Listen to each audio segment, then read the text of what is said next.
कर्मचाऱ्यांची नियमानुसार 3 वर्षात बदली होत असली तरी ठाणे जिल्हाधिकारी कार्यालयात 4 कर्मचारी मात्र एकाच विभागात 15 वर्षांपासून ठिय्या मांडून बसले आहेत.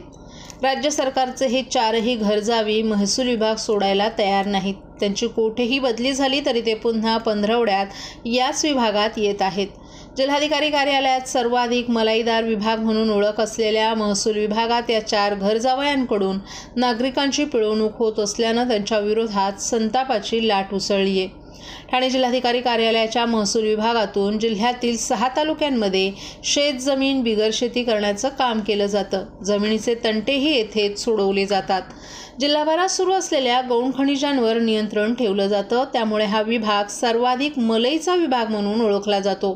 परिणामी या विभागात येण्यासाठी कर्मचारी आणि अधिकाऱ्यांकडून जोरदार फिल्डिंग लावली जाते. याच विभागात काम करणारे कारकून आणि अव्वल कारकून या दर्जाचे 4 कर्मचारी मात्र याच विभागात गेल्या 15 वर्षांपासून मुक्काम ठोकून आहेत. नियमानुसार एका विभागात कर्मचाऱ्याला 3 वर्षांपेक्षा जास्त काळ राहता येत नाही. मात्र या कर्मचाऱ्यांनी 15 वर्ष उलटल्यानंतरही हा विभाग सोडला नाही. या कर्मचाऱ्यांकडून गरजू नागरिकांची मोठ्या प्रमाणात पिळवणूक होत असल्याचा आरोप RPIचे जिल्हा अध्यक्ष रवींद्र चंदने यांनी केला आहे. सर्वसामान्यांना त्रास देणाऱ्या या कर्मचाऱ्यांना महसूल विभागातून तातडीनं बाहेर काढा अशी मागणीही त्यांनी जिल्हाधिकारी अशोक शृंगारे यांच्याकडे केली आहे.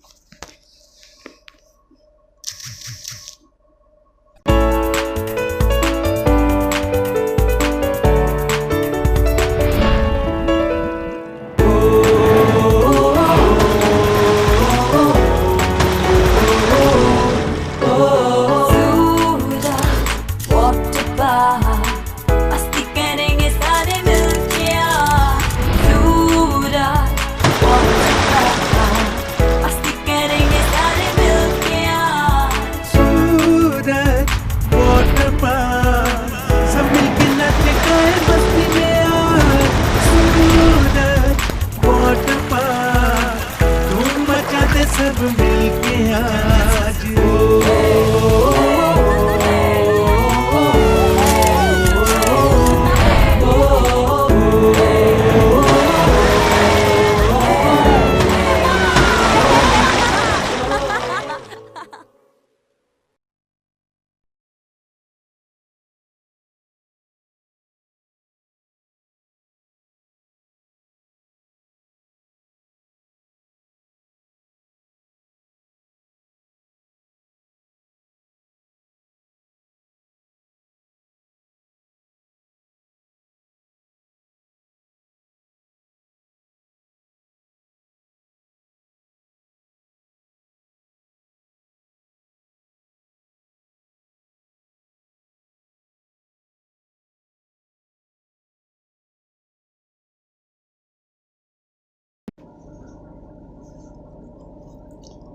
ठाकरे यांच्यावरील हल्ल्यानंतर आता पोलीस सतर्क झालेत. पोलिसांकडून उद्धव ठाकरेंवरील हल्ला प्रकरणी कारवाई सुरू करण्यात आली आहे. विधानसभा निवडणुकीच्या पार्श्वभूमीवर अनेक पक्ष हे आपली पोळी कशी भाजेल, लोकांच्या मनात स्थान कसं निर्माण होईल आणि अत्याधिक मतं कशी प्राप्त होतील या दिशेनं चोख काम पार पाडण्यासाठी सुरुवात केलेली दिसून येते.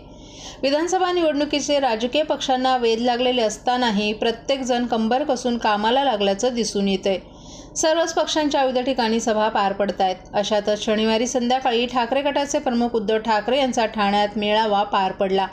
या मेळाव्यात मोठा राडा पाहायला मिळाला. शनिवारी 10 ऑगस्ट रोजी उद्धव ठाकरे यांची ठाण्यातील गडकरी रंगायतन सभागृहात सभा पार पडली. या सभेपूर्वी ठाण्यात मनसे कार्यकर्ते आणि ठाकरे गटाच्या कार्यकर्त्यांमध्ये राडा झाला. मनसेच्या कार्यकर्त्यांनी उद्धव ठाकरे यांचा ताफा येताच गाडीवर बांगड्या आणि नारळ फेकला. दोन्ही बाजूला कार्यकर्ते एकमेकांच्या समोर आले. यानंतर मनसे आणि ठाकरे गटाचे कार्यकर्ते देखील एकमेकांना भिडले. उद्धव ठाकरे यांच्यावरील हल्ल्यानंतर आता पोलीस सतर्क झालेत. पोलिसांकडून उद्धव ठाकरेंवरील हल्ल्याप्रकरणी कारवाई सुरू करण्यात आली आहे. ठाणे पोलिसांनी या प्रकरणी मनसे ठाणे अविनाश जाधव यांना मुख्य आरोपी ठरवत त्यांच्यावर गुन्हा दाखल केल्याची माहिती आहे. उद्धव ठाकरे यांच्या ताफ्यावर हल्ला करण्यासाठी प्रवृत्त करण्याच्या आरोपाखाली मनसेचे ठाणे जिल्हा अध्यक्ष अविनाश जाधव हे मुख्य आरोपी आहेत. पोलिसांनी 2 वेगवेगळ्या FIR दाखल केल्यात, ज्यामध्ये 44 जणांवर भारतीय संहितेनुसार गुन्हा दाखल करण्यात आला आहे. मोठे प्रकल्प राज्याबाहेर हलवून महायुती सरकारनं राज्याला अधोगतीकडे नेलं आहे. तसंच लोकसभा निवडणुकीत झालेल्या पराभवानंतर विधानसभा निवडणुकीत विजय मिळवण्यासाठी मुख्यमंत्री एकनाथ शिंदे यांनी लाडकी बहीण योजना जाहीर केली। या योजनेअंतर्गत दिले जाणारे 1500 रुपये म्हणजे दुसरं तिसरं काही नाही तर मतं खरेदी करण्याचा मार्ग असल्याचं माजी मुख्यमंत्री आणि ठाकरे गटाचे प्रमुख उद्धव ठाकरे यांनी म्हटलं आहे। भगवा सप्ताहाचा एक भाग म्हणून शनिवारी ठाण्यातील सेनेच्या कार्यकर्त्यांना संबोधित करताना ठाकरे यांनी हे लोक अशा योजनांअंतर्गत 1500 रुपये देऊन तुम्हाला आणि महाराष्ट्र राज्याला विकत घेण्याचा प्रयत्न करत असल्याचं सांगितलं। तुम्ही याला परवानगी देणार आहात का? आगामी विधानसभा निवडणुकीत आपली लढाई महाराष्ट्र द्वेष्ट्यांशी असेल असंही ठाकरे यांनी सांगितलं।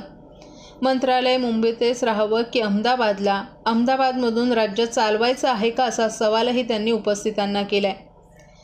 तर 1500 रुपयांची मोठी रक्कम सामान्य महिलेच्या जीवनात विशेष फरक करणार नसल्याचंही त्यांनी सांगितलं, कारण ही रक्कम खूपच कमी आहे।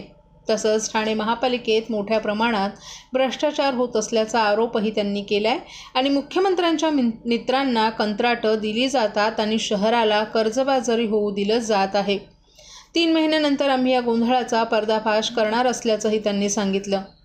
मुंबई, ठाणे आणि अयोध्येतील विकासकांकडून जमिनी खरेदी केल्या जात असल्याचा आरोप करत ठाकरे यांनी आम्हाला प्रभू रामाला भाजपपासून मुक्त करायचे आहे। अशा विकासकांना जमीन खरेदी करण्याची परवानगी देण्यासाठी रामभक्तांनी रक्त सांडलं नसल्याचंही ठाकरे यांनी सांगितलं। विरोधी पक्षनेत्याच्या जीवाला धोका निर्माण केला जात असेल तर महाराष्ट्रात किती अराजकता माजली आहे हे लक्षात येतंय, अशी टीका राष्ट्रवादी काँग्रेस शरद पवार गटाचे आमदार जितेंद्र आव्हाड यांनी काल ठाण्यात बोलताना केली आहे। ठाण्याचे पोलीस कोणत्या मानसिकतेत आहे हे समजू शकतो, मात्र आपण त्यांना दोष देत नाही, परंतु अधिकाऱ्यांनी तरी कणा असल्यासारखं वागावं असं आव्हाड यांनी सांगितलं। उद्धव सेनेचे पक्षप्रमुख उद्धव ठाकरे यांच्या मोटारीवर शनिवारी ठाण्यात मनसेच्या 30 ते 35 जणांनी हल्ला केला। त्यावरून आव्हाड यांनी सत्ताधाऱ्यांवर टीका केली आहे। आव्हाड यांनी ठाकरे यांच्या मोटारीवर एक जण जवळून काहीतरी फेकत असल्याचा व्हिडिओ पोस्ट केलाय। त्यासोबत त्यांनी पोलीस अधिकाऱ्यांच्या कणाहीन हालचाली पाहता पोलिसांचं किती खच्चीकरण केलं जात असेल अशी टिप्पणीही केली आहे। आपला अधिकारी जितका झुकतो तर आपण का ताठ राहावं अशी पोलीस दलाची मानसिकता झाली आहे, परंतु अशानं महाराष्ट्राची मान मात्र खाली जाते। ज्या पोलीस खात्याचं जगभर कौतुक केलं जायचं त्याच्यावर आता ही नामुष्की ओढवली आहे। जे घडलं ते महाराष्ट्राच्या परंपरेला शोभणारं नाही अशी खंतही त्यांनी व्यक्त केली आहे। तुम्ही काहीही बोललात, कोणाचीही टिंगलटावळी केली तरी सगळ्यांनी ऐकून घ्यायचं, परंतु तुम्हाला कोणी काय बोललं की तुम्ही गाड्या फोडणार, सभा उधळून लावण्याची धमकी देणार, माझ्याशी गाठ आहे अशी भाषा वापरणार, परंतु सत्तेचा अमरपट्टा कोणीच घेऊन जन्माला आलं नाही असा टोलाही आव्हाड यांनी राज ठाकरे यांना लगावलाय। दादा किती जातीयवादी आहे ना, मी जवळनं बघितले, जवळनं का बॅलन्स फायनान्शियल बजेटमध्ये, बजेटरी कटमध्ये कायम SC ST OBC या जातीच्याच तरतुदींना कटका लावला जायचा। हे बाहेरनं समजत नाही, हे आतमध्ये असलेल्या कॅबिनेटमध्ये असलेल्या माणसाला बरोबर समजतं की पैसे कुठे वळवायचे। इरिगेशनला तुम्ही शेड्यूल कास्टचे, शेड्यूल ट्राईबचे, OBCचे त्यांच्यासाठी ठेवलेले पैसे वळवता, तुम्ही जातीवादी नाही। कुठल्या सामाजिक कामासाठी वळवले तर समजू शकतो, ज्याच्यातनं पर्सेंटेज मिळणार आहे अशा पर्सेंटेज मधल्या कारणांसाठी जर तुम्ही पैसे OBC SC ST वळवणार असाल तर तुमच्या इतका घाणेरडा जातीयवादी नाही कुणी। मराठा आरक्षण सुरू आहे आणि आता असा आरोप लावला जातो की मनोज जरांगे पाटील यांच्या आडून शरद पवार आणि उद्धव ठाकरे यांना काय पुढे मागे बाजूला डावीकडे उजवीकडे त्यांना कायम शरद पवारच दिसत असतात।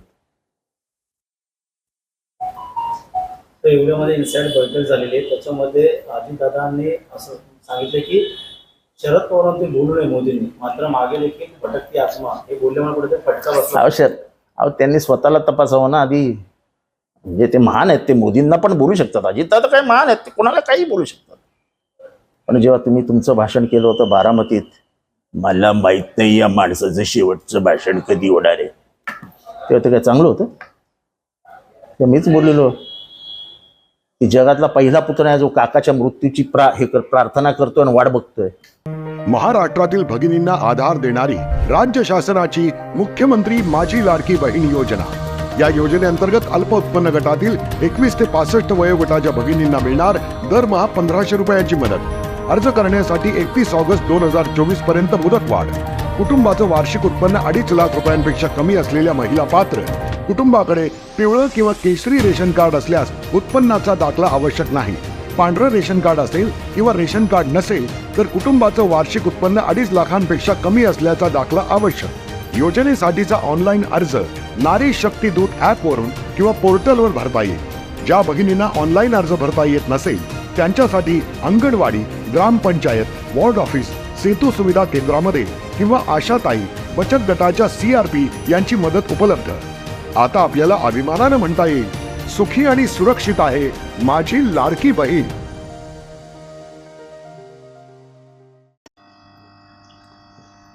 शिवसेनेचे खासदार नरेश मस्के यांनी संजय राऊत यांच्यावर तिखट टीका केली आहे. मस्के यांनी संजय राऊत यांना डबल ढोलकी म्हणत वक्फ बोर्ड सुधारणा विधेयकावर त्यांची भूमिका स्पष्ट करण्याची मागणी केली आहे.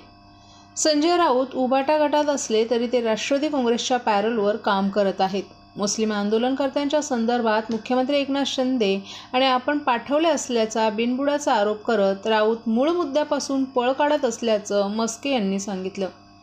वक्फ बोर्ड सुधारणा विधेयकावर उबाटा गटाचं मत काय आहे? संसदेत विधेयक मांडलं तेव्हा उबाटा खासदार कुठे गेले होते? जेव्हा हे विधेयक पटलावर आलं तेव्हा तुमचे खासदार सभागृहातून पळून गेले का, असा प्रश्नही मस्के यांनी विचारलाय. हिंदू हृदय सम्राट शिवसेना प्रमुख बाळासाहेब ठाकरे यांनी वक्फ बोर्ड बरखास्त करण्याची भूमिका घेतली होती. तीच भूमिका संसदेत का घेतली नाही याचं उत्तर संजय राऊत यांनी द्यायला हवं, असंही मस्के यांनी सांगितलं.